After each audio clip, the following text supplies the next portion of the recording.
दोस्तों धूपावली पूजा के बाद हमें इन सिक्कों का या फिर ये भोग प्रसाद जो आपने धनिया लगाया है या श्रीफल है, यहाँ के जल का हमें क्या करना है, सिक्कों को हमें कैसे रखना है, बहुत सारी बातें इस वीडियो में हम आपके साथ शेयर करेंगे।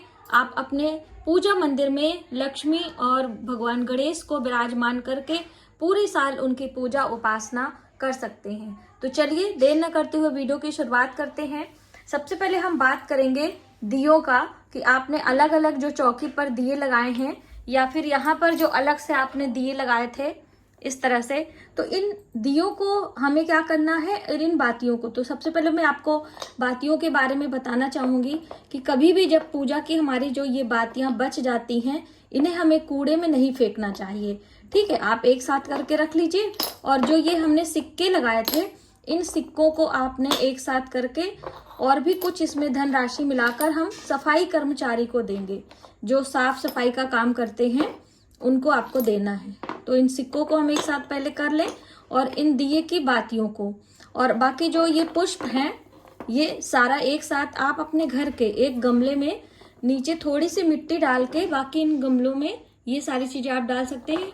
और ये भी पानी में आप एक बाल्टी पानी में एक हफ्ते रखेंगे ना, उसके बाद इन्हें आप अच्छे से तोड़कर अपने गमलों की मिट्टी में भी मिक्स कर सकते हैं, जितनी भी आपकी ये मिट्टी के दिए हैं वो।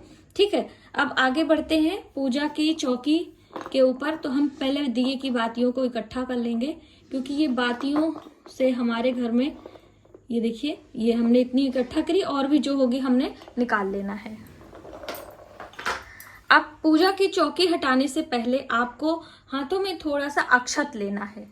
हमने ये हाथ में थोड़ा सा अक्षत लिया है और सबसे पहले हम अक्षत का छिड़काव करेंगे इस तरह से और हम प्रणाम करेंगे माता लक्ष्मी, भगवान गणेश को और कलश देवता में आवाहित सभी देवी देवता को।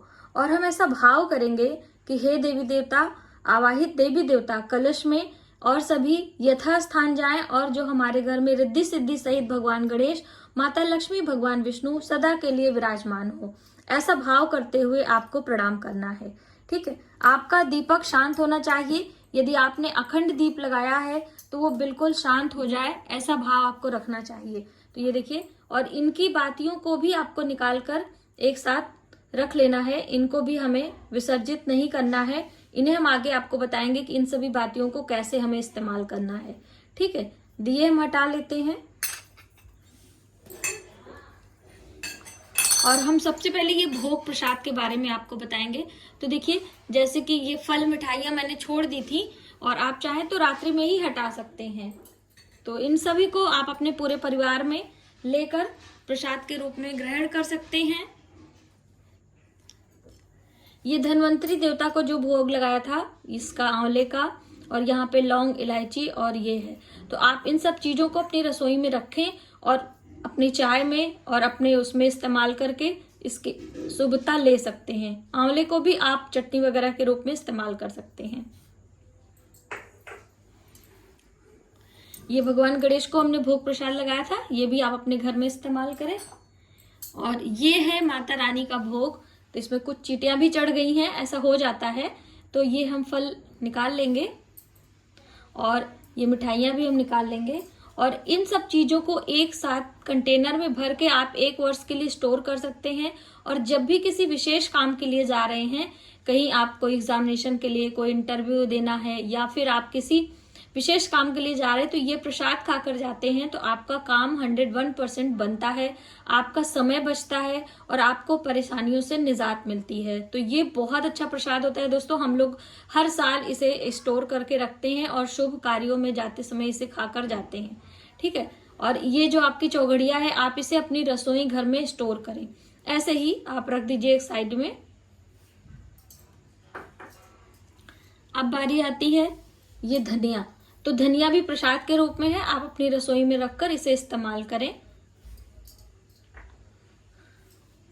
और ये है श्रीफल।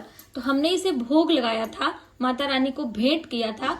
तो आप चाहें तो फिर से आप वापस श्रीफल को भेंट चढ़ा सकते हैं, ये जूठा नहीं माना जाता है। या आप इसे तोड़कर प्रसाद के रूप में ले सकते हैं पूरा परिवार। ठीक है, तो ये श्रीफल है। ये जल है, इससे हमने पूजा भी किया था और रात्रि भर ये जल यहाँ पर था। तो इस जल को हम अपने पूरे घर में छिड़काव करके बाकी बचा हुआ जल गमले में रखेंगे, मतलब गमले में हम विसर्जित कर देंगे, किसी पेड़ पौधे में आपने डाल देना है।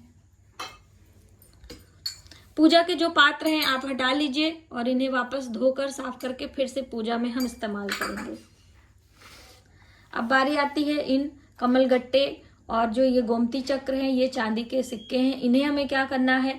तो देखिए, जो आप नए सिक्के लेकर आए हैं इस वर्ष, उसे आपको अपने चावल के कंटेनर में रखना है, रसोई घर के चावल के कंटेनर में, जो हम धन त्रयोदशी पर सिक्का लेकर आते हैं चांदी का, वो वाला। और पुराने जो सिक्के हैं आप उसे वापस अपनी तिजोरी में रख सकते हैं। और ऐसा रखिएगा कि आपका ये मिस ना हो, यानी गुम ना हो। कभी कभी चावल निकालते समय ये इधर उधर हो जाता है, तो इसके हिफाजत यानी एक सफेद कपड़े में, रेशमी कपड़े में बांधकर भी या किसी छोटी सी डिब्बी में डाल के आप रखें, जिससे आपका ये चांदी का सिक्का मिस ना हो। और बाकी सिक्कों को हम इसे, जैसे हल्दी कुमकुम लगा रहता है, तो इसे पोंछकर साफ करके एक लाल रंग के पोटली में बांधकर हम रख लेंगे और वापस फिर शुभ दिनों में हम पूजा करेंगे। कमलगट्टे भी आप इन्हीं सिक्कों के साथ में रख सकते हैं, गोमती चक्र भी आप रख सकते हैं। आपकी जो सोने की चीजें हो आप इन्हें इस्तेमाल भी कर सकते हैं। तो ये सिक्कों के बारे में जानकारी थी, इसे आप सही तरीके से रखें। अब दोस्तों आगे बढ़ते हैं। यहाँ पे जो आपने दक्षिणा चढ़ाया हुआ है ये, और कुछ संकल्प के भी दक्षिणा होते हैं, तो हम पहले हटा लेते हैं इसको। ये है, ये संकल्प वाला है। तो देखिए, ये जो संकल्प हम लेते हैं, इसे जो हम एक सूखा अनाज, अमावस्या तिथि पर दीपावली होती है, तो एक सूखा अनाज की थाली आपने निकाली होगी, उसमें रखकर पंडित को, ब्राह्मणी को दे देंगे। लेकिन ये वाला जो लक्ष्मी गणेश को हमने दीपावली के दिन कुछ दक्षिणा चढ़ाया है, हर साल हम लोग चढ़ाते हैं, इसे हमें स्टोर करते रहना चाहिए। और फिर जब ये कुछ धनराशि हो जाए तो आप इससे लक्ष्मी गणेश की प्रतिमा ला सकते हैं, आप कोई भगवान की पूजा के बर्तन भी ला सकते हैं। ठीक है, तो ये धनराशि आपकी है, आप इसे देवी देवताओं के शुभ कार्यों में खर्चा करें। दोस्तों, ये जो आपका जनेऊ है, जनेऊ आप उसे सीधा में रख सकते हैं, आपके घर में कोई पहनता है तो आप ले लें। ये जो वस्त्र के रूप में हमने सभी देवी देवताओं को चढ़ाया था, धनवंतरी देवता को, उनको, तो आप इसे अपने बच्चों के हाथों में बांध सकते हैं। यदि छोटा है तो इसी फूल के साथ में गमले में विसर्जित कर सकते हैं। अब पहले हम कलश हटा देते हैं। ये है श्रीफल। इसके बारे में बहुत सारे लोगों ने पूछा था, इसका भी वस्त्र निकाल दे रहे हैं। तो ये श्रीफल आप वापस कलश पे दोबारा यदि पूजा है तो आप रख सकते हो, नहीं तो आप इसे मंदिर में रख के आए या फिर जल प्रवाह करें। इसे तोड़कर खाया नहीं जाता है, चाहे लक्ष्मी पूजा की बात करें, चाहे हम बात करें नवरात्रि की, कभी भी कलश के जल को तोड़कर हमें खाना नहीं चाहिए। इसको हम अलग रख ले रहे हैं। इसके कपड़े को आप इस्तेमाल कर सकते हैं पूजा में। ये है आपका चावल से भरा पात्र, सरई। तो ये देखिए, अच्छा है, आप इसे रख लें, दोबारा डेकोरेशन के काम में ले सकते हैं या अपनी रसोई में खीर वगैरह बनाने के काम में ला सकते हैं। ये ठीक है। अब कलश के बारे में हम जान लेते हैं। तो सबसे पहले तो ये जो कलश के पल्लव हैं, आप इनसे इस जल को पहले पूरे घर में थोड़ा सा छिड़काव कर दीजिएगा। ये पत्तों से इस तरह से पूरे घर में हम छिड़काव करेंगे। उसके बाद इसके अंदर आप देख सकते हैं, यहाँ पे ये हरी इलायची है और भी सभी चीजें हैं, तो हम आपको यहीं पर दिखा दे रहे हैं। हल्दी की गांठ है, ये सुपारी है, ये है सिक्का। तो और इसमें अभी लौंग भी होगा। दोस्तों, इसी में घुसा है, दिखाई नहीं दे रहा है, कोई बात नहीं है। तो वापस आप इन्हें रसोई में रखकर इनका इस्तेमाल सब्जियों में या फिर आप चंदन लगाने के काम में ला सकते हैं, और सिक्के को दोबारा आप इस्तेमाल कर सकते हैं। कई बहनों ने पूछा था, सुपारी को सुखाकर हम दोबारा इस्तेमाल कर सकते हैं क्या? तो बिल्कुल कर सकते हैं। ठीक है, बचे हुए जल को गमले में विसर्जित करेंगे। ये हमने चढ़ाई थी सुहाग की सामग्री, जो कि वीडियो में शूट नहीं हुआ था। तो कई बहनें कह रही थी, दीदी आपने सुहाग का सामान नहीं चढ़ाया है। तो मैंने चढ़ाया था, कभी कभी मिस हो जाता है, शूट नहीं होता है। तो ये देखिए श्रृंगार की सामग्री, ये आप स्वयं इस्तेमाल करें। माता लक्ष्मी का प्रसाद है, जैसे हम लोग भोग प्रसाद खाते हैं, उस तरह से इन श्रृंगार की सामग्रियों को भी ये सिंदूर की डब्बी है, आलता है, बिंदी है, आप इसे स्वयं इस्तेमाल करें। आपके परिवार में आपके बड़े बुजुर्ग हैं, आप उन्हें भी प्रसाद के रूप में दे सकते हैं। ये यहाँ पर ये भी जनेऊ है विष्णु भगवान वाला।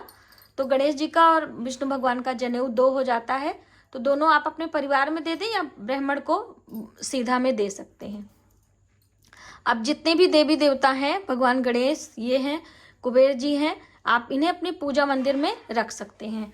और जो ये धन्वंतरी देवता हैं, यहाँ पर धन्वंतरी देवता का जो ये सुपारी है, आप इस तरह से ही विसर्जित कर दीजिएगा गमले में फूल पत्तियों के साथ में। इन्हें हम विसर्जन कर देंगे और इनके अक्षत को भी साथ में, ठीक है। यदि कुबेर देवता भी आपने सुपारी से बनाई है तो भी आप विसर्जित कर दीजिएगा। इस तरह से मूर्ति है तो आप अपने पूजा मंदिर में रख सकते हैं, ठीक है। श्रीयंत्र है, इसे हम मंदिर में रखेंगे। भगवान गणेश को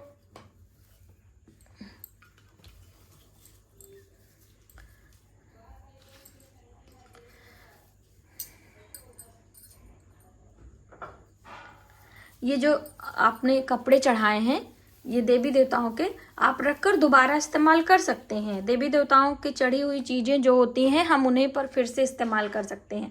और ये लक्ष्मी जी की मूर्ति हटा देंगे, हम मंदिर में रख लेंगे। भगवान जी का भी कपड़ा रख लेंगे।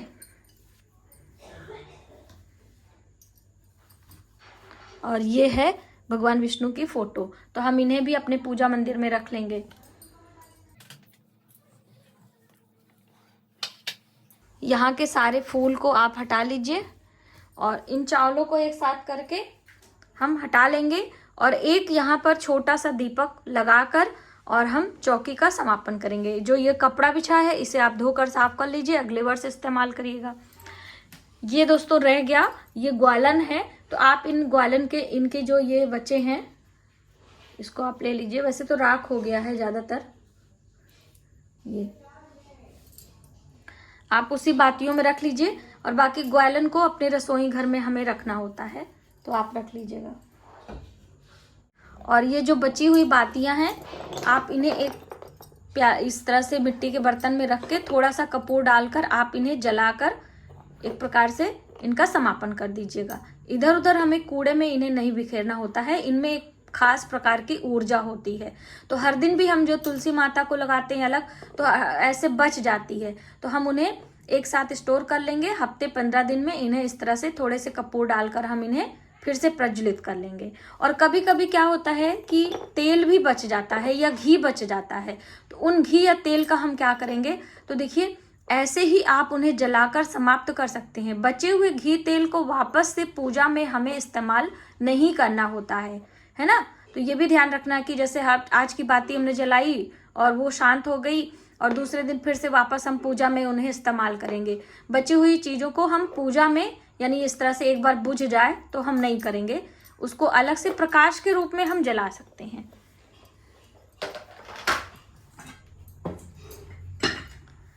दोस्तों ये भी लेकर आए थे जो चक्री है। अब इसे आपको कहाँ रखना है, तो इसका उस दिन पूजन हुआ था, इसे आपको अपने घर के अग्नेय कोण में रखना है, पूर्व और दक्षिण के कॉर्नर में। जो 90 डिग्री होता है, 90 डिग्री इधर पूरब से लेंगे और दक्षिण से लेंगे, तो आप यहाँ पर रख सकते हैं। ये चक्री है यानी आटा चक्की, इनसे गेहूं से हम आटा बनाते हैं, एक नई चीज का निर्माण होता है, सृजन का काम होता है।